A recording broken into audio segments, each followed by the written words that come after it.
堂，每天动一动，每天大声笑，每天睡个饱。还有天窝蜂蜜柚子茶，蜂蜜带来健康，柚子带来美丽，健康美丽喝洒哟。天窝蜂蜜柚子茶。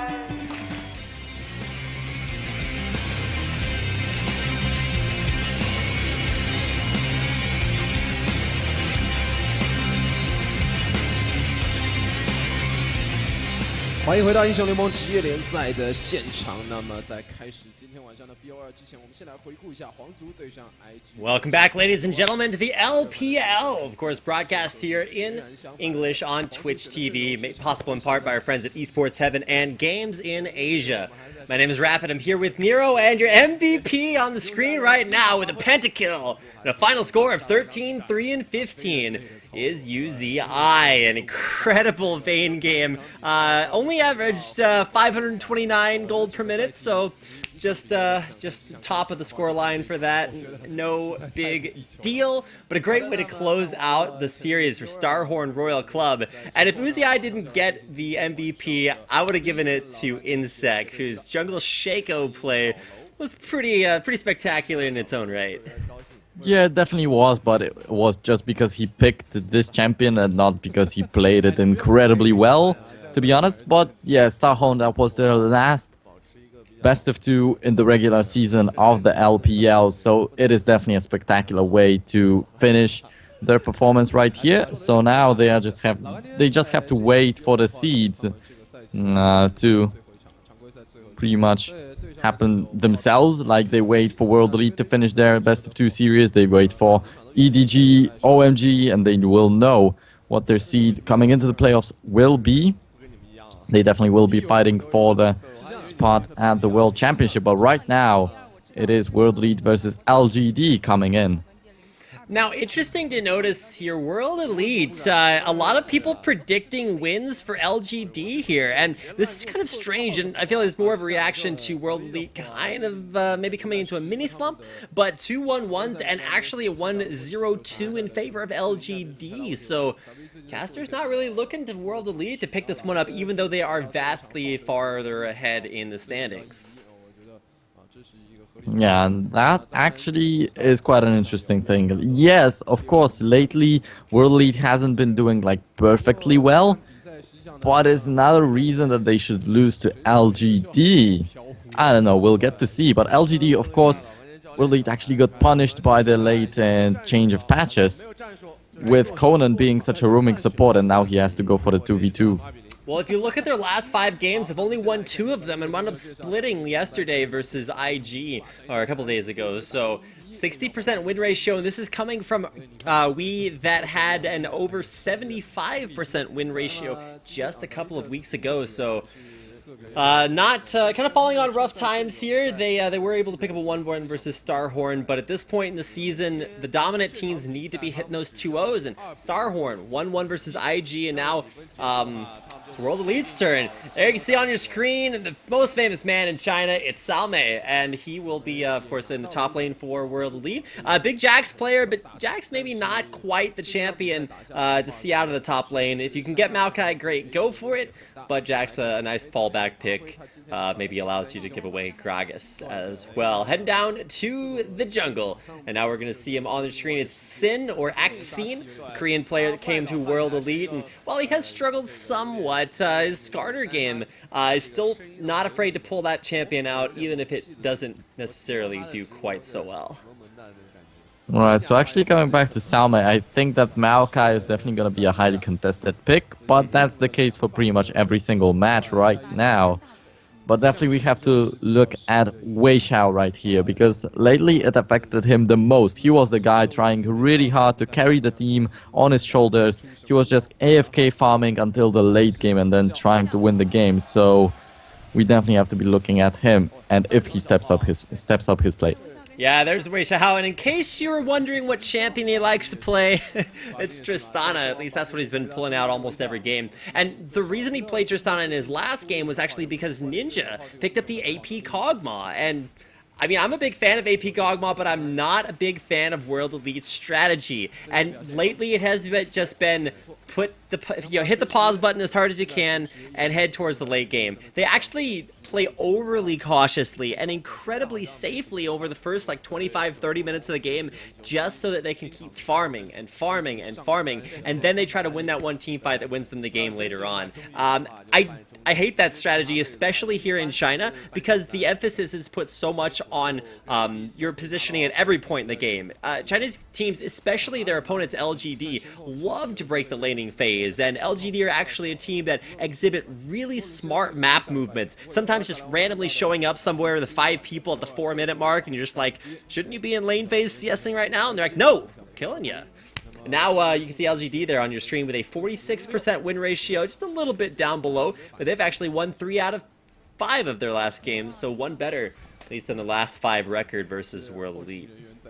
And they have beaten Young Glory, who managed to actually bring down all the legends right here in the LPL. That is quite a nice achievement, but definitely a guy that you have to highlight right here is PYL. He's such a good in-game leader. He's just a perfect support to have in your team. Lately, his thresh hasn't really been too good, but his thresh is godlike. And so here we can see on your screen right now the AD carry XQ. He has one Lucian game in his pocket, but if anybody is going to pull out Lucian in this patch, it is going to be XQ. It's his best champion, and it's an incredibly strong one. Expect to see it either picked or banned, guaranteed. Heading through the mid lane, and this is actually a place where LGD might have an advantage over World Elite. It's Wayless. That guy has been busting out Ahri in an incredible showing, and has been making that mid lane look good. Up to their jungler Chuan, that may be another place that they have an advantage, though I wouldn't put anything past Axine. He has been having a little bit of a struggle recently, but still, Chuan maybe outclassed just a little bit, unless Axine picks something like Rengar, which he has not been looking too good on. So that is going to be the lineup for both of your teams here. It's LGD versus World Elite, and though the casters may have not been predicting too many wins for we, I'm still a big fan. I enjoy cooling things off with my large rotating blades, especially in their direction. So let's go ahead and hop into Champion Select. World Elite, your team in the blue, starting off versus LGD in the red. Yeah, and it's not only about being a fan of World Elite or something like that. They really are a good team. I don't really understand the predictions that the casters came up with. Of course, LGD is also a formidable team, and maybe they will like try hard at 100% because they want to get into the playoffs. But World Elite, there's also a lot for them on the line. They want to get the first place spot, and it still is a possibility. And keep in mind, in order for World Elite to do that, they have to make sure that Starhorn didn't 2-0, and Starhorn made sure of that for them. So now if they 2-0 LGD and EDG next week, they'll have 24 points, so that'll put them into this weird tiebreaker situation for first place, and that also requires that Young Glory come up with a 2-0 over OMG, which may not be quite so likely. So they will be in the playoffs, but they may not be in that first place spot. And they will have to pick up a 2-0 here versus LGD to make sure of that. Now, Axane is hovering over Zach. That is probably not going to be the pick. Should just lock in this Jax for Sao Mei, even though, and that's more of a reaction to not having a lot of picks left for top lane, as the Alistar, Maokai, and Gragas are all banned out. Yeah, and it's not gonna be a Tristana for Wei Xiao, it's gonna be a Lucian. So some kind of a new pick coming for him because he hasn't been playing anything. Oh, Hero, wow. I taught you yesterday to expect the mid lane Lucians. And I but there's the Kasdan also.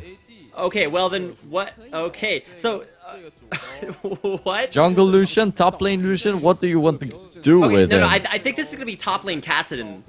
And then you put the Lucian mid and the Tristana bottom. That's what I'm expecting, because honestly, you don't play top lane Lucian, he's just gonna get gap closed on. Keep in mind this is the 4.12 patch, so Lucian does still have the cleanse on his slow, or the slow cleanse on his Relentless Pursuit. So even if you do jump onto him, he can just cleanse the slow and walk away, at least on this patch. So wacky picks here for World Elite. They got something up their sleeve. We have yet to see exactly what that is. Yeah, and especially in this mid lane matchup, it's Whalers versus Ninja. Both of these players have brought some incredible stuff to the table during the LPL, like Ninja came up with a Jace pick. On the other hand, Willis was playing a lot of AP Kog'Maw. Actually, he played him like 2 or 3 times and failed miserably, but he was playing it. Alright, well there is the Elise pick, so that means that it's definitely Elise jungle, we can guarantee that.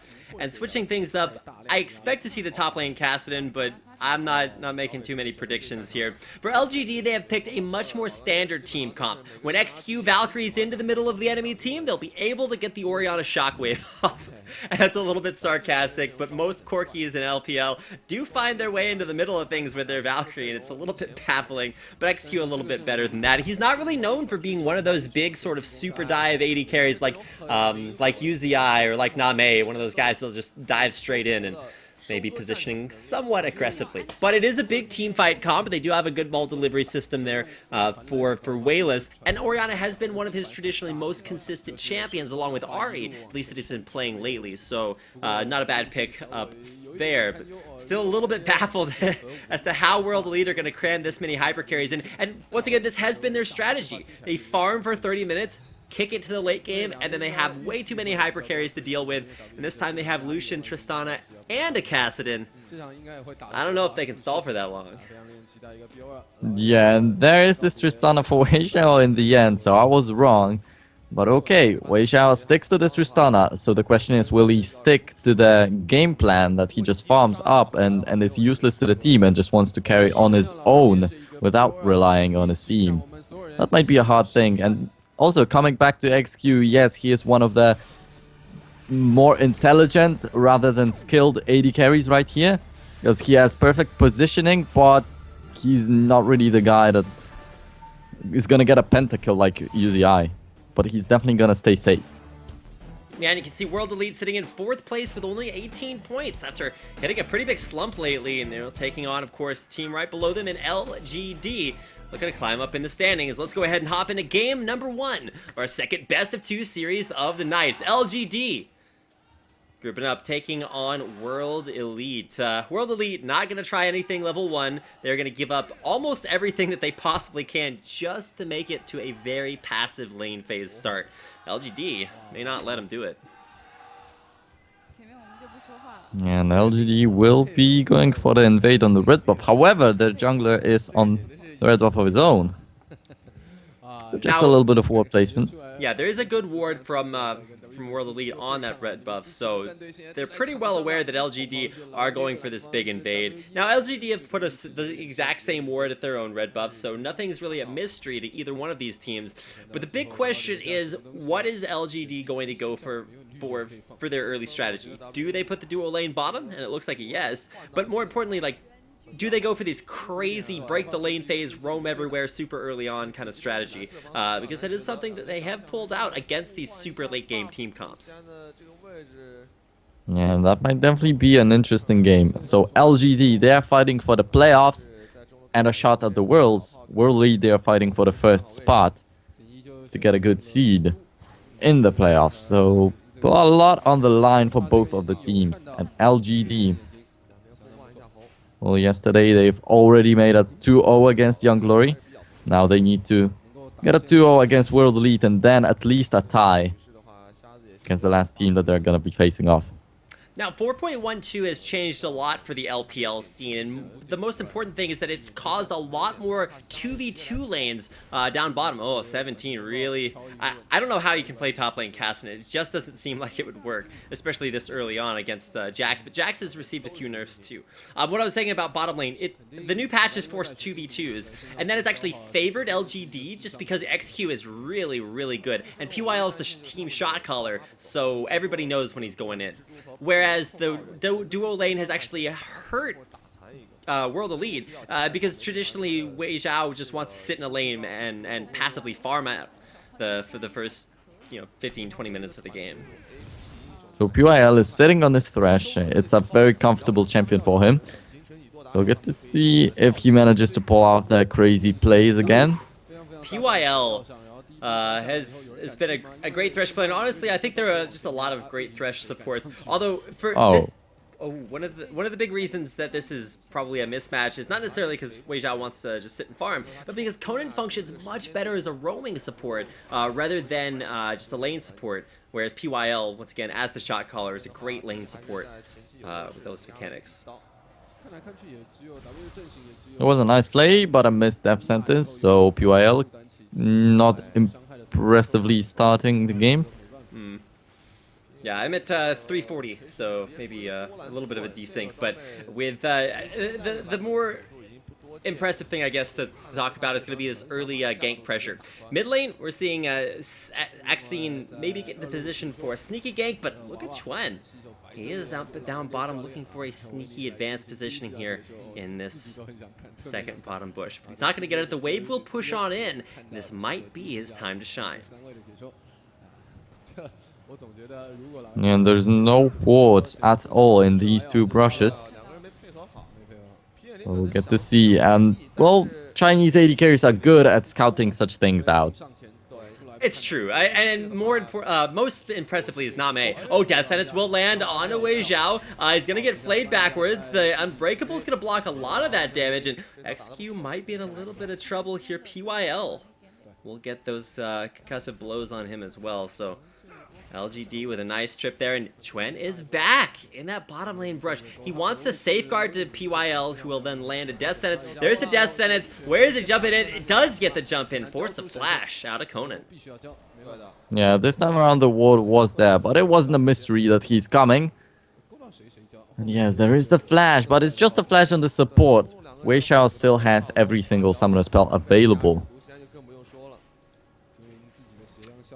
Speaking of being available, that is something that Chuen is always available to the rest of his team. He's sitting in lanes, ganking. He traditionally doesn't actually go for that early extra camp.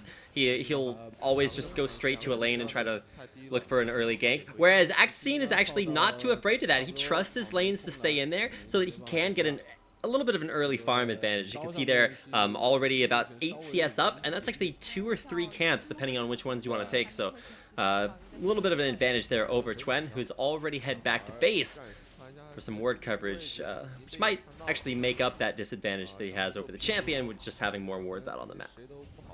Yeah, and 17 versus Xiaomei in the top lane. Well, you don't always see a Cassidy in the top lane, so that definitely is an interesting thing. But also, you don't always see a Lucian in the middle lane. So Ninja, he doesn't bring a Jace, he brings a Lucian right here. Are you happy with that? I'm pretty happy. I love the mid lane Lucian. It's something we actually saw out of Korea very early after Lucian was first starting to see play in professional tournaments. And after subsequent nerfs, it was like, all right, well, forget this. We're only playing him as an AD carry. And then he got nerfed and nerfed and nerfed. And then 3.14, it's just like, let's just buff him ridiculously. And all of a sudden, now he's back in the mid lane again. So nice to see him coming full circle there. LGD evacuating this bottom lane. They realized they either had to make a play off that gank or just head back to base and get strong for this upcoming dragon. It's a little bit ahead of schedule, but they will take all this pressure off of the bottom lane and maybe put it back a little bit later on. Xiaomei is level 6 too, and you can see the Rift Walk away from 17's stun. Nice utilizing that outplay mechanic, really denying 17 any aggression. Yeah, but sitting on the top lane, he doesn't really have too much roaming potential on the Kasdan. Plus, both of the top lanes just use teleport, so if there's gonna be a dragon or a bot lane fight happening, they're not gonna be there on time.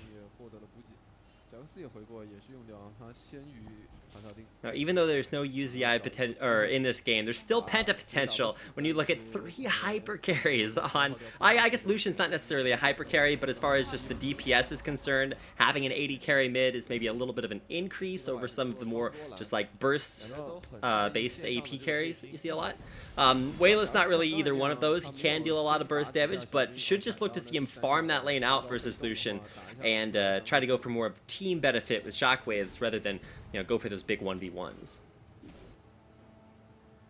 Yeah, and of course there is the engage coming in from Xuan or 17, so the shockwaves might be really good. But Ninja, well, I still don't really get this Lucian pick in the middle lane if it is supposed to be a big team fighting focused thing, or just pushing the lanes with the calling. But there we go. Now, Chuan. PYL was actually the support to start to roam. Now in the 2v2, Death Sentence misses with the Lanterns back, pulling Wayless in here. Ball goes on to Lee Sin, looking for the Shockwave initiation, but not gonna overextend there. Axine was actually really, really low, so very, very vulnerable, but did have his repel just in case he got caught out. And he used his flash too, so that's why the Death Sentence missed, unfortunately. That would have been the first blood for LGD, and that game is actually extremely interesting. World Lead, they are one of the top teams facing off against LGD, one of the bottom tier teams right here in LPL, but actually LGD have lately been looking quite well, and they are improving a lot. Yeah, LGD on the upswing, especially off of XQ, with some really good performances lately, whereas World Elite have been having some struggles and have actually kind of reverted their strategy away from many of the advanced tactics that they used very early on in LPL, and kind of back to this sort of pick all the hyper carries and farm until the late game, which I feel lacks the finesse that you expect out of these top 4 LPL teams. Alright, so looking at the CS, we do have a little bit of an advantage for World Leads, but combined it's about 15 CS only, so not much of a big deal. Still 300 gold is in their favor. And if there was any doubt about which build Ninja was going to go for, he is going to be hitting this Blue Shin build, going for max CDR just to allow as much mobility as possible from a very low cooldown Relentless Pursuits. So, oh, nice Death Sentence missing, or a nice escape from the Death Sentence with the rocket jump out from Wei Zhao, but it does take a lot of pressure off of that lane. Conan will try to make up for that by positioning a little bit aggressively. Yeah, so the Youmuu's Ghostblade most probably coming in quite quickly for Ninja. So on top of the very quick callings, when you have the Youmuu's Ghostblade, you are gonna have also a lot of cooldown reduction for the Relentless Pursuits, as you said. So yeah, Lucian is quite a powerful champion in this 4.12 patch. Meanwhile, in the top lane, 17 had to use up his flash, and there we go, the engage mid. Oh, that was a quick one. Yeah, engage mid was quick. Ninja didn't know what hit him. And now bottom lane, though, we could see Conan going a little bit too aggressive. He's going to get pulled, flayed into the box. The burst damage is down, but there's just too much damage reduction from the Unbreakable. Wei Zhao might have jumped a little bit too far in, because with the teleport, 17 is going to be there in time to take him out. This counter TP coming in from Sao Mei just may not be there in time. Might be able to jump into on XQ, but Conan's pretty dead here. No, the Death Sentence gets flashed away from by Conan. Sao Mei is going to die in the back lane, and a horrible shot call there. Wei Zhao got caught, got too far forward, and Sao Mei was just left holding the bag after that one. Both deaths for World Elite. Now 3-0 and a Dragon coming away for LGD.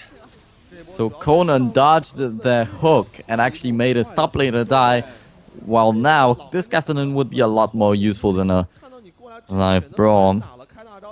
But yep, LGD do secure the Dragon, and just because this teleport got used, it was quite an easy one with a Jax right there. And as you said, Wei Zhao, oh, this jump was too bold. Now, one thing that we've seen as a switch primarily from Wayless is you pick the wave clear mid laners and you just farm, and you farm, and you farm, and you farm. And one item that helps him do that is the Spirit of the Spectral Wraith. It stacks up AP as you kill jungle camps, and you'll notice he'll be killing both of those jungle camps pretty consistently. Wolves and Wraiths, even though he let Chuan have one last Wraith camp before the rest of them go to him. And it does give you a little bit of extra sustain from that. When you shield yourself, you'll get extra regen from killing off the jungle camps, and those conservation stacks will provide you with a ton more gold there. But it is not, you know, a needlessly large rod. It's not a death cap. It's not an Athene's Unholy Grail. It's a little bit of an investment into farming, which may not be the best strategy versus World Elite, who benefit really well off that farm. PYL gets burst out there. Wei Zhao can get another reset if he wants to, but World Elite Academy are not going to go quite so hard. Oh, the flash in! Axine's going to go down, but so is XQ. I don't know why he chose to go for that trade, but does wind up trading 1-for-1. Yeah, I don't think it was really worth it for him, but finally he got a kill on this Corki because everything got stolen away in this previous bottom lane fight. So maybe a little bit of greediness right there, but they still have the advantage in gold and kills and everything that they want. So It's not like it hurts them a lot. And coming back to this middle lane pick for Spirit of the Spectral Wraith on towards Wayless. He played it yesterday and it worked out quite well. But as you said, against World Elite, who do want to make the late game happen, I don't know, it is the best choice. Yeah, exactly. This is kind of confusing. Maybe LGD are just saying, hey, one-on-one, we're not afraid of the late game. We're just going to scale up just as hard as you guys are. And they do have a Jax in the top lane who's going to do very well late game. And if Wayless gets a billion CS, then he'll do pretty well for himself there too. The big difference will be Tristana versus Corki. Corki will be able to poke out with missiles, but a 6-slotted Tristana is it's just ridiculous. It's the strongest carry in the game as far as ADs are concerned. Maybe Kog'Maw, but Kog'Maw doesn't have a reset. And he also doesn't have the additional mobility from Rocket Jump, both of which will really help Tristana as the game. If he gets jumped on by a champion like Jax or Lee Sin that LGD have, he's not gonna stay alive for a lot of time, but Tristana will. Now Salmei jumping in there as PYL is gonna pull Chuen in back from behind the turret. There's the Dragon's Rage Chuen coming in with the Thresh gank. And somewhat surprisingly, it's actually been Chuen's or PYL's Thresh that is out roaming Conan. And Conan's always been known as one of the big roam supports from LPL. Now Wayless and PYL trying to steal away the red buff, and they do. The blue buff. Or blue buff, that's right. They're the red team. They're stealing away the blue buff. Alright, but Ninja is going for the same on the other side of the map. And also the bottom lane turret fell. So we still have an equal thing. Oh no, XQ coming in here. Does he get the blue buff? I think he did, but he goes down from jumping into 3 champions. Not quite the aggression you wanted. Valkyrie's not good enough to get him out of there. The blue buff goes back to Conan. Yeah, it definitely wasn't worth it, but the blue buff went to Conan and not to Ninja, so he doesn't really have the 40% cooldown reduction as of yet, which is quite okay for Wayless, but wow, Tron in such a bad positioning. Alright there. So, some questionable positioning from LGD. They have their AD carry run into 3 people just to get the blue buff, and I guess, you know, they're successful there, but... PYL. Yeah, they could use some help with that. Now, PYL is still looking to play aggressively here. He's got the Lantern to pull in some backup. But where's the... Wait, where is Ninja going right now? Like, wait, what? Oh my gosh. He wanted to get the execute, but XQ was already there. He has already respawned and was there for the damage. Yeah, you can't really get an execute against XQ. It just doesn't work that way. So, it wound up kind of looking a little bit silly there. I feel like that's the second or third time we've seen an AD carry try to do that. I believe last game it was UZI in game 1. Wound up dying like basically inside the enemy base. And you're just like, why are you there? I don't know. But couldn't get the execute. So 4-6, both teams. Really a bloodbath. Nice 2-0 start for 17 though, and that was actually a lane we expected Salmei to win. Now he's down 0-2 as the top lane Kassadin. He's up 30 CS though, or 20 CS, so he still has at least that advantage. But maybe one-on-one, not going to do too well versus 17's Jax. But it's a shame that XQ goes for such a crazy plays where he loses his life for nothing, pretty much. 1-for-1 trade is not worth it at all, especially if you give the assists to the enemy team. 17 using the ward jump right there. But I don't think that his life was in danger. But having left his carry, Conan might have put Wei Zhao's life in a little bit of danger here as PYL is going to come down behind the turret. An immediate teleport being used there. And Salmei should look to finish this. He is going to teleport in, but he flashes immediately out. And once again, he left Wei Zhao to take the hook. Wei Zhao's going to die to the Ignite. No lifesteal coming back his way. And now will we see another death sentence looking to come this back end? But no. Salmei going to teleport in for the kill on Salmei, or Rift walk in. He used to teleport earlier, but too many mana stacks up there. Now, PYL, Conan rather, running into 3 champions. He's got the stand behind me. Was actually making the other, his teammate stand in front of him as they were both running away. 5-7 now. I don't think these teams are going to stop going for this. We wanted to see or World Elite wanted to see a passive early game, but LGD not giving it to him. Yeah, and Salmei already recalled, so another easy dragon for LGD. So they actually come out on top of this fight, but these fights are really crazy. Every single time it's a 1-for-1, 2-for-2, something like that. No one comes out on top in the kills. And this is classic LPL. It's not necessarily a deep, well-orchestrated, you know, pick and ban phase. You just pick the strong champions, and, well, for World Elite, ideally, they want to sit in the lane phase and farm it out for late game. But even though LGD are bringing the fight to them, teleports like that from Salmei really help World Elite pick up little advantages, at least in champion kills, that they should be able to turn this one in. But no, oh, XQ, the cocoon! Okay, the How cocoon. did that even happen? Why would you How try did to that shoot a miss? cocoon through all those creeps? Like, you're never gonna hit it. Now, Conan's gonna come in. There's the Glacial Fissure. 0 knockups, but still the slow field. Teleport coming down in, and an immediate buster shot back from 17. Not gonna let him QIL come low in on there. health. But Wayla's gonna walks right into Ninja. He's got more damage than Ninja knows what to do with. And even with his low cooldowns on Relentless Pursuit, will it be relentless enough? No! Flash in from Wayless. Takes him down. Bottom lane, the died in fight the bottom. starts again. Yeah, PYL's out of there. But will Conan go down to the big one from XQ, executing him? And LGD come forward with a 4-for-1 exchange across the map. And very nice play from XQ right here. Even though he had pretty much no mana at all, he still managed to dish out this big rocket and then the phosphorus bomb to secure all the kills.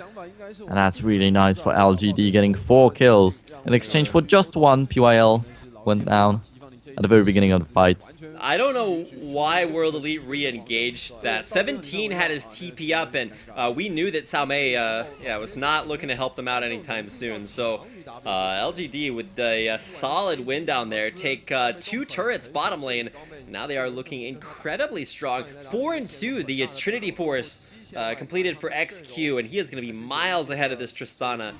Even though she does have a Trinity Force completed, it's still a very strong carry lineup for LGD. Oh, Chuan. Chuan was trying to go in there aggressively. He does get the red buff, but can he make it out in time? Safeguards no, away. he- The buster shot follows him. Not fast enough to Lee Sin. Can't see why World Elite love the smell of Lee Sin's invading the red buffs. I got so confused though because I thought that the buster shot actually knocked Chuan over the wall, but it was his safeguard, and then when the buster shot hit, he went down. But wow, that would have been such a big misplay by Wei Xiao. Exactly. There's always that vulnerability you have. You're like, hey, I want to burst this guy down. Oh no, I just saved him. And so Wei Xiao just waited just long enough in time to get that one down. Blue buff, wait, who has blue buff right now? I don't see anybody with it on World Elite. I might have missed who took that one down. But I assume it was stolen since I didn't see it on LGD either. So actually LGD just, Whalers got the blue buff. So LGD, they lost their lives already 2 times just because they wanted a blue buff or a red buff.